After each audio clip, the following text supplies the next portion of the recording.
అందరికీ నమస్కారం. Welcome to JR7 media. నేను మీ యాంకర్ జాస్మిన్. సో చూస్తున్నాం ప్రస్తుతం మోహన్ బాబు గారి ఇష్యూ ప్రీవియస్లో ఏదైతే జరిగిందో వాళ్ళ కుటుంబంలో తండ్రి కొడుకుల గొడవ వివాదం జరిగింది. సో అది పర్సనల్ అయినప్పటికీ ఏదైనప్పటికీ ఈ యొక్క గొడవలో ఏమంటారు కదా, విలన్ హీరో కొట్టుకొని మధ్యలో కమెడియన్ చంపినట్టు వాళ్ళు తండ్రి కొడుకులు గొడవపడ్డారు. వాళ్ళ పర్సనల్ విషయంలో, ఫ్యామిలీ విషయాలలో అన్నీ జరిగినాయి. తర్వాత ఆయన పనిలో ఆయన బిజీగా ఉన్నాడు, ఈయన వర్క్లో ఈయన బిజీగా ఉన్నాడు. మధ్యలో ఎవరైనా ఎఫెక్ట్ అయినారు అంటే, ఎవరైతే రిపోర్టర్ వెళ్ళి క్వశ్చన్ చేశాడో తనని, ఏదైతే తను మోహన్ బాబు గారు కొట్టారో, ఇప్పుడు ఆ రిపోర్టర్ ఎఫెక్ట్ అయినాడు. సో ఇదే విషయం పైన రాచకొండ పోలీసులు కేసు నమోదు చేసుకున్నారు. కానీ ఇప్పటివరకు మోహన్ బాబు గారిని అరెస్ట్ అయితే చేయలేదు. యాక్చువల్లీ కేసు నమోదైన తర్వాతకి ఒక 2 డేస్లో దాన్ని చెక్ చేసుకొని మొత్తం వెరిఫికేషన్ చేసుకొని యాక్చువల్లీ అరెస్ట్ చేస్తారు. బట్ అరెస్ట్ అయితే ఇంకా అవ్వలేదు. దీని పట్ల చాలా డౌట్స్ వచ్చాయి చాలామందికి. ఎందుకంటే ఎవరైనా కేసు నమోదు చేసుకున్నాక అరెస్ట్ చేస్తారు. అండ్ ఇదే విషయంలో ఎక్కడ అరెస్ట్ అవుతానా అని చెప్పేసి మోహన్ బాబు గారు కూడా చాలా హై టెన్షన్ అయిపోయి దీని పట్ల చాలా నారాజ్ అయిపోయినాడు. అండ్ దీనికోసం అరెస్ట్ అవ్వద్దు అని చెప్పేసి ముందే తెలివిగా హైకోర్టుకి వెళ్ళేసి పిటిషన్ వేసుకున్నారు. బెయిల్ కావాలని, ముందస్తు బెయిల్ కోసం పిటిషన్ వేసుకున్నారు. సో ఇది కాస్త హైకోర్టులో రీసెంట్గానే దాన్ని కొట్టేసినారనమాట.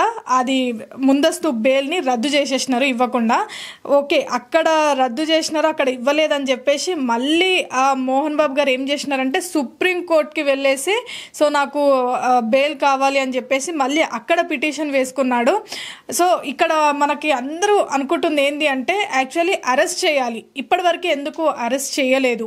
ఓకే, అరెస్ట్ విషయం పక్కన పెడితే ఇప్పుడు మనలో మనము ఆలోచిస్తే తప్పు చేయనప్పుడు ఎందుకు ఈ ముందస్తు బెయిల్, వాటి కోసం వీటి కోసం కష్టపడడం దేనికి? ఎందుకంటే ఈ వర్డ్ నేను ఎందుకు అంటున్నానంటే తప్పు చేయనప్పుడు అని. ఓకే, దీని పట్ల మోహన్ బాబు గారు కానీ మంచు విష్ణు కానీ చెప్పారు, తప్పైపోయింది అంటే ఇట్లా అదో కోపంలో చేసినాం మేము అని చెప్పేసి మళ్ళీ ఎవరైతే రిపోర్టర్ ఉన్నారో అక్కడికి హాస్పిటల్కి వెళ్ళడం, వాళ్ళ ఫ్యామిలీతో మాట్లాడడం, తనతో మాట్లాడడం, అండ్ ఆర్థికంగా కూడా ఏమైనా ఉంటే మేము హెల్ప్ చేస్తాము అని హాస్పిటల్ ఖర్చులు పెట్టుకోవడం, ఆర్థికంగా సహాయం చేస్తామని కూడా వాళ్ళు చెప్పారు. కానీ ఇదంతా చూస్తుంటే ఎట్లా అనిపిస్తుంది అంటే ఈ కేసులు ఇవన్నీ తనని కాంప్రమైజ్ చేయడానికి ఇదంతా చేస్తున్నారేమో అనిపించింది. ఎందుకంటే వాళ్ళు ఎప్పుడైతే కేసు పెట్టినారో, కేసు పెట్టినాక వీళ్ళు వెళ్ళినారు. యాక్చువల్లీ ఆ ఇష్యూ జరిగినప్పుడు అక్కడ ఏదైతే ఆ నైట్ గొడవ జరిగి తిని వెళ్ళి క్వశ్చన్ చేసిన వెమ్మటే, రిపోర్టర్ వెళ్ళి క్వశ్చన్ చేసిన వెమ్మటే మోహన్ బాబు గారు ఏదైతే ఆ లోగో తీసుకొని లాగి పెట్టి ఒక్కసారి కొడితే అన్ఫార్చునేట్లీ అనుకోవచ్చు. మళ్ళీ అన్ఫార్చునేట్లీ వర్డ్ ఎందుకు యూజ్ చేస్తున్నానంటే, ఇష్యూ జరిగినాక మంచు విష్ణు గారు ఏమన్నారంటే ఒక ఇంటర్వ్యూలోకి వచ్చి ఏమంటారు, నాన్నగారు అన్ఫార్చునేట్లీగా జరిగింది, అది కావాలని చెయ్యలేదు, కావాలని కొట్టలేదు, ఇలా వస్తున్నాడు తను, ఈయన ఇలా వెళ్తున్నాడు, అది అనుకోకుండా ఇలా అనేసరికి అలా తగిలింది అని చెప్పేసి ఒక వర్డ్ యూజ్ చేశారు. ఆ తర్వాత ఎప్పుడైతే వీళ్ళు కేసు నమోదైందో అప్పుడు ఆ బాధితుడి దగ్గరికి వెళ్ళి, పేషెంట్ దగ్గరికి వెళ్ళి, ఆ రిపోర్టర్ దగ్గరికి వెళ్ళి వాళ్ళతో మాట్లాడడం, ఇదంతా హెల్ప్ చేస్తామని చెప్పేసి చెప్పడం, ఇదంతా జరిగింది. సో అది అయిన వెంటనే చేసి ఉంటే జెన్యూన్గా అనిపించేది.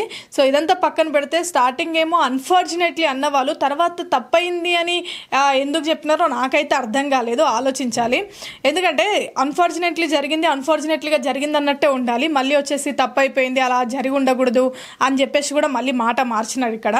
మళ్ళీ ఇదంతా మార్చిన తర్వాతకి కూడా సో బెయిల్ కోసం, తప్పు చేయనప్పుడు ముందస్తు బెయిల్ కోసం, వాటి కోసం ఇవన్నీ ఎందుకు వెళ్ళడం?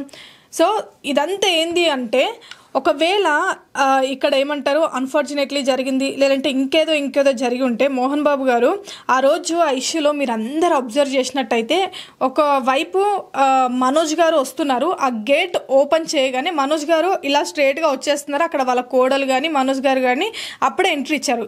ఇక్కడ సైడు రిపోర్టర్ ఎవరైతే ఉన్నారో ఇలా వచ్చేసి మైక్ పెట్టారు. సో నీకు కోపం ఉంటే నీ కొడుకు మీద చూపించుకో, నీ ఇంట్లో వాళ్ళ మీద చూపించుకో. ఎవరైనా సరే, అది మోహన్ బాబు గారిని కాదు, లేదంటే ఇంకెవరైనా కాదు, మీకు కోపం వస్తే మీ ఇంట్లో వాళ్ళ మీద చూపించుకోండి, లేదంటే ఇంకేమైనా. కానీ ఒక జర్నలిస్ట్ని పట్టుకొని వాళ్ళు చేసేదే క్వశ్చనింగ్ చేయడం వాళ్ళ రైట్స్.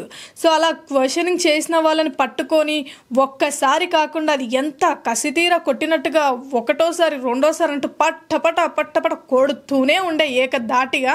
పాపం తనకు చాలా ఎఫెక్ట్ అయిపోయింది. పోనీ దీని గురించి ఏమైనా వెంటనే రియాక్ట్ అయ్యి ఏమైనా క్షమాపణ చెప్పినారా అంటే అది కూడా లేదు మనం అబ్జర్వ్ చేసినట్టయితే. సో చూడాలి మరి. హైకోర్టులో అయితే తను ఏదైతే ముందస్తు బెయిల్ కోసం పిటిషన్ వేసుకున్నాడో అదైతే క్యాన్సిల్ చేసేసినారు, ఇవ్వలేదు. మరి దీనికోసం సుప్రీంకోర్టు వరకు వెళ్ళి కావాలి ముందస్తు బెయిల్ దీన్ని అని చెప్పేసి ఏదైతే సుప్రీంకోర్టులో పిటిషన్ వేశారో సో అది కూడా ఏం జరుగుతుంది, ఎంతవరకు వస్తుంది అని చెప్పేసి అప్డేట్స్ అయితే వచ్చిన వెంటనే మీకు అందరికీ చెప్పడానికి నేను రెడీగా ఉన్నాను. సో చూస్తూనే ఉండండి JR7 media. Please subscribe to JR7 media. Thank you.